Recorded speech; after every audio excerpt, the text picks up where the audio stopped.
Today on the TMZ Podcast. Hello and welcome to the TMZ Podcast. I'm Charlie Cotton and joining me today is Eunice Elliott. How are you, Eunice? I'm amazing, Charlie Cotton. Thanks for having me. Good. I'm glad you're here. This is your TMZ Podcast debut. It is. I'm super excited. I'm not sure what I'm in store for. Actually, I know exactly what I'm in store for because I listen and watch every day. No way. Said no one ever. So you've only been at TMZ a little while. Wow, you have had a meteoric rise, Eunice. I remember meeting you on the tour bus like 2 months ago. Yeah. And now you're like the host of the selfie tour we've got. You're on TMZ Live. You're on the TMZ Podcast. And I think I either owe it all to you or I have you to blame. Right. One or the other. Depends on the day. Yeah, exactly. I met you on the tour.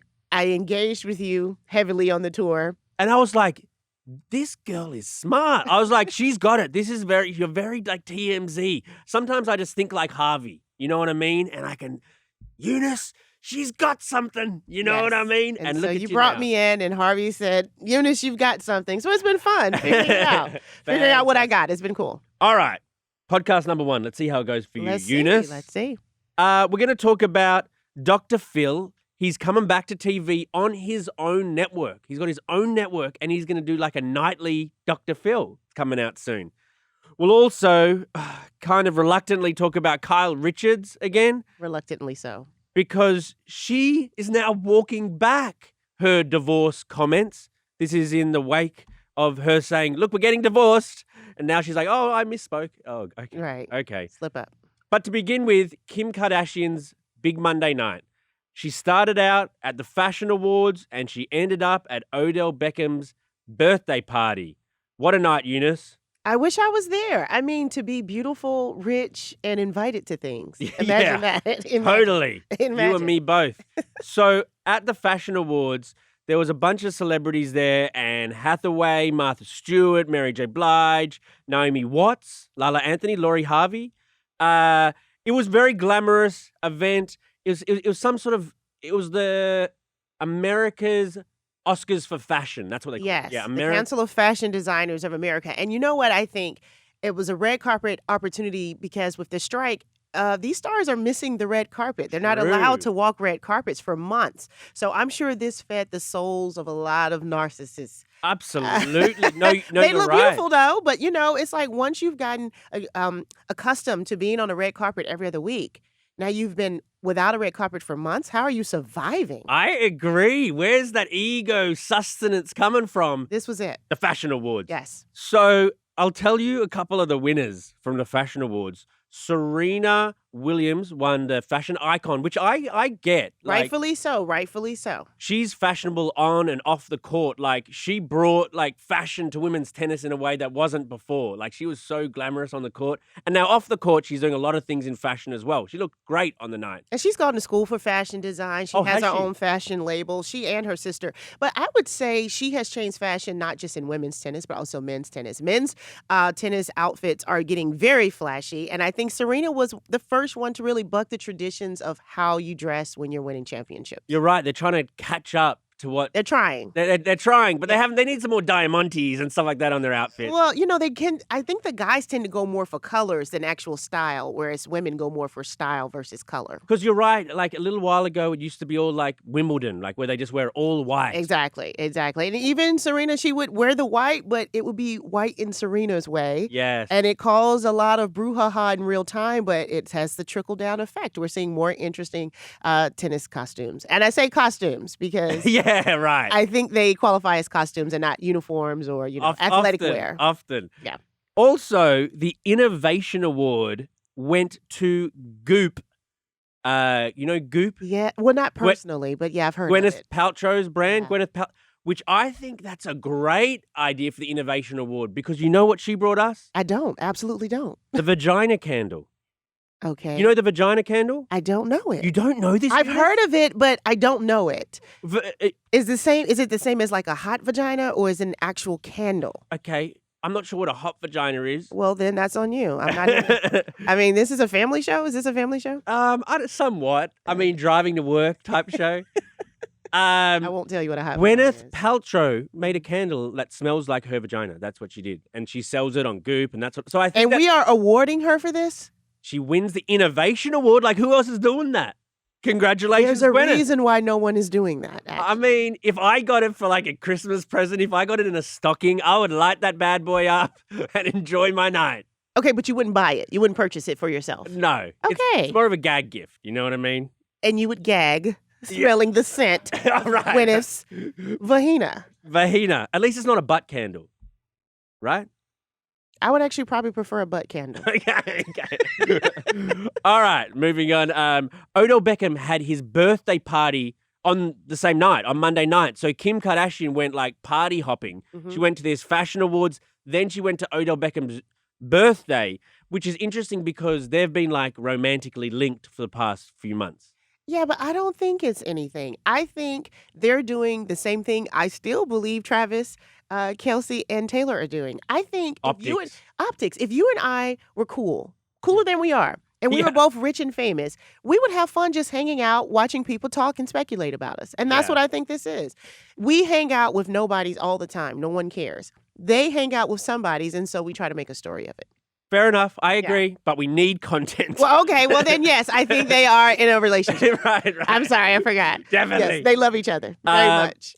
Well, because he is 31. She's 43. And I just think that'd be a nice little, sort of Listen, like Mrs. Robinson. young men love us older women. Yes. I'm telling you. And they're very aggressive. And I don't always win the fight.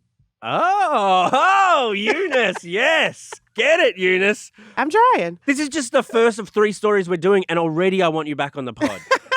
This is fantastic. Okay, moving on to the next story. Kyle Richards, she is now walking back her divorce comment as it's revealed that there's no prenup between the two of them, Kyle Richards and Mauricio. Let's listen to her. She talked to Andy Cohen on Watch What Happens Live, which was in front of a live audience at BravoCon. I still consider my marriage with Mauricio a success. We're still a love story. I love him very much. Also, I misspoke on the carpet today. 2 times I had to correct someone when they said divorce. I said separated, and then I went and said it, and then it went everywhere, so that was my bad. Okay, okay. We're still good, amicable. I love that statement. I love that statement. You don't believe it. Oh, absolutely not. I accidentally said the word divorce because I'd been denying we've been having a divorce so much all day. Yeah, right. Okay, look at how many people do get divorced and then end up back together. I think they have a true friendship at the root of whatever is in this marital separation, right? And they go out there, they test the waters, they have their autonomy from each other, and I think they will actually find their way back. You do. I actually think they will. But he's off with his Dancing with the Stars partner, learning how to do the horizontal boogie. Yeah, I'm not impressed. You're not impressed with him? I'm not impressed with, no shade to Emma, but... Oh, you're not impressed with the Dancing with the Stars partner, Emma Slater? Listen, if you are rubbing up against someone, let's use us as an example again. Okay, wow. If we were bumping and grinding in here every day, at some point, we're going to get curious. Oh, wow. We're not in love. Wait, let me stop it. You're very flirtatious. We're not in love, Eunice. Charlie. It was just a moment. We're not in love. So right. my point is that time will come and go. Kyle is having fun. You know, she's been a wife and a mom for over half her life. Yeah. She's just having some fun. But I think there is a true love and connection. They were with each other when we didn't know who either one of them were. And I think they really still love each other. Well, yeah, I mean, Kyle says we're still a love story. She said just then. I mean, at the moment, I would have thought that love story is in its lowest point. They will become a successful love story if they get back together. But at this point, we're at like the intermission in the middle, like where they need saving. Yes. And so I don't rule out, what you're saying. But at the moment, they're going to have to do a lot of work to get it back. Potentially, yeah. I mean, they're stronger together than they are apart, as in terms of a business, and they've both got their own TV shows. He's got a real estate show. He's worth $100 million, apparently. But he's got a real estate empire. It's not just about the money. You know, I remember someone telling me once, you should never make a critical decision at the top or the bottom of a wave. And that's love, right? Now, I will say he was lying about everything, and I found out later he was married. But it was still sound advice. Oh. So they're just at the bottom of the wave, and this isn't the time to make a critical decision. Okay, I'll buy that. Maybe I'll buy that. Yeah. I'm not so No, sure, though. I think this is going to be great for ratings to see them reconnect. And I will say by next season of Real Housewives of Beverly Hills, they will be reconciling. I'm just sick of like the back and forth and back and forth. Yeah. Just give us a decision and let's live with it. But why do they owe us a decision? It's none of our business. It's people every day, right now, walking amongst us that are separated or living separate lives without us knowing. But they didn't choose to be on a reality show and expose their lives to the world. That is what Real Housewives is. I get that, but we know they're separated. Now we have to say, what did you eat for breakfast? What did Mauricio eat? She doesn't know what he ate for breakfast. They're going to get divorced. What did he talk to Emma about? She doesn't know. I mean, it's life. They're separated. We should wait until they give us some more information. I can't wait for the new season of the show when Yes. they're dating people while living in the same home. Like That's going to be weird. That's going to be weird and kind of entertaining. They will find their way back to each other. You heard it here first on, what is this called? The TMZ podcast. Yes, everybody knows that. Eunice. Okay, on to our final story. Dr. Phil is back on his own network. So he's been on a bit of a hiatus. Mm-hmm. We haven't been getting the Dr. Phil we love and cherish in the afternoons. Usually it's afternoon programming. Mm-hmm. But now he's got his own network. It's called Merit Street Media. And he is going to do his Dr. Phil show in prime time.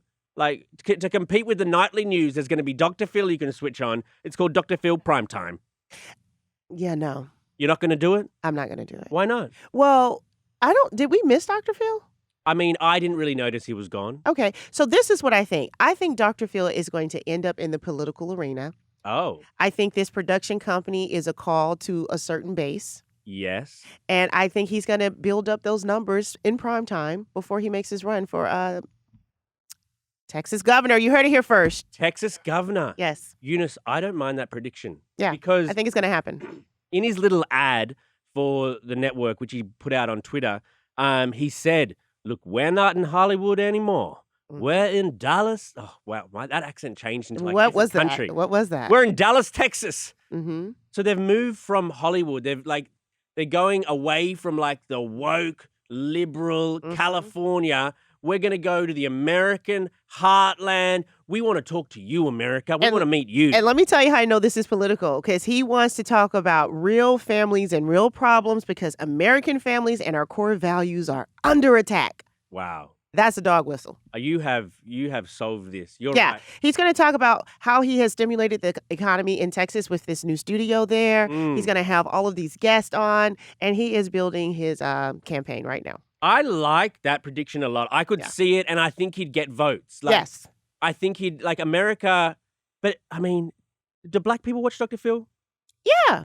They like Dr. Phil? I didn't say we liked him, but, black people like mess. And Dr. Phil is messy, Yeah, messy, he is. messy. But he moving to Texas because his base, Dr. Phil's base, Yes. is largely sort of like white conservative people. Right. And on his show, he wasn't able to necessarily cater to one versus the other. Right. And so now it's on his own terms. I'm absolutely certain what it's going to be. And I can promise you not that many black people will be watching. Now, if he brings some of his old guests on, Like who? Octomom? Octomom. Where is Octomom now? Yeah, I know. We need to bring her back. He's not going to bring her back. So, no, I won't be watching. What about, he also gave us Catch Me Outside. Unfortunately, he did, right? He's responsible for that. Like, she is... Rich.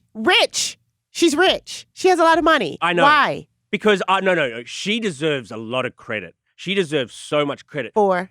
Because no one has made their 15 minutes extend this long like Daniel Bregoli. Like, who would have thought that one little line, catch me outside. No, it's cash me outside. Cash me outside. Yes. And then she would parlay that into like a rapping career and a different careers. And now she's like a millionaire who owns houses from that one interview with Dr. Phil. So I think her smoke and mirrors, I applaud. No, I'm not into it because she got that from some little black girl on the playground who is still in the projects on the playground talking about they used to be friends. Oh, you think she appropriated the... No, do I think she appropriated cash me outside? White people can't say cash me outside? After they've been hanging out with their black friends, absolutely. Oh, wow. This is going to be like a big controversy now. Like, cash me outside. Controversy. It absolutely won't be a controversy. Oh, is that like did I mispronounce that word? Absolutely. Okay. I do many words. Controversy. Thank you. Controversy. See, and that's just like how some little black girl taught her Cash Me Outside. See how that works? Oh, there we go. That's a good place to end it. You're on the podcast every day. I'm not. All right. Well, thank you very much for joining me, Eunice. Charlie Cotton. And we will see you guys here tomorrow. Bye.